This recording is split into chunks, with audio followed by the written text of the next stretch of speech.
ഇടുക്കിയിൽ election special drive ശക്തമാക്കി എക്സൈസും. Udumbanchola excise സംഘം നടത്തിയ പരിശോധനയിൽ കമ്പമെട്ടിൽ നിന്നും 5 ലിറ്റർ വാറ്റ് ചാരായവും വാറ്റുപകരണങ്ങളും ഒരാളും പിടികൂടി.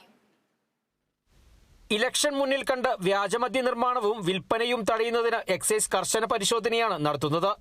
ജില്ലയിൽ വിവിധ സ്ക്വാഡുകൾ രൂപീകരിച്ച് പരിശോധന നടത്തി വരികയാണ്.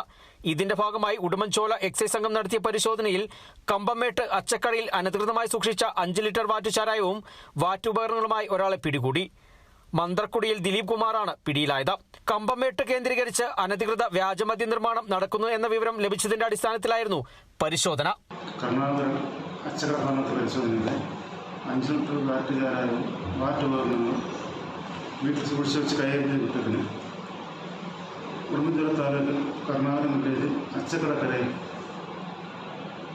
മാതൃപ്പുഴ വീട്ടിൽ സോമൻ മകൻ ദിലീപ് എന്നയാളെ അറസ്റ്റ് ചെയ്ത് കേസെടുത്തിട്ടുള്ളത്. എക്സൈസ് ഇൻസ്പെക്ടർ കെ വിനോദിന്റെ നേതൃത്വത്തിൽ നടത്തിയ പരിശോധനയിലാണ് വീടിന്റെ സമീപത്തെ ബാത്റൂം കേന്ദ്രീകരിച്ചുള്ള വ്യാജമദ്യ നിർമ്മാണ കേന്ദ്രം കണ്ടെത്തിയത്. പ്രതിയെ നെടുങ്കണ്ടം കോടതിയിൽ ഹാജരാക്കി റിമാൻഡ് ചെയ്തു. തോട്ടം മേഖലയും വനാതിർത്തിയും കേന്ദ്രീകരിച്ച് പരിശോധന ശക്തമാക്കാനാണ് എക്സൈസ് സംഘത്തിന്റെ നീക്കം. Bineesh Antony, Kerala vision news, Idukki.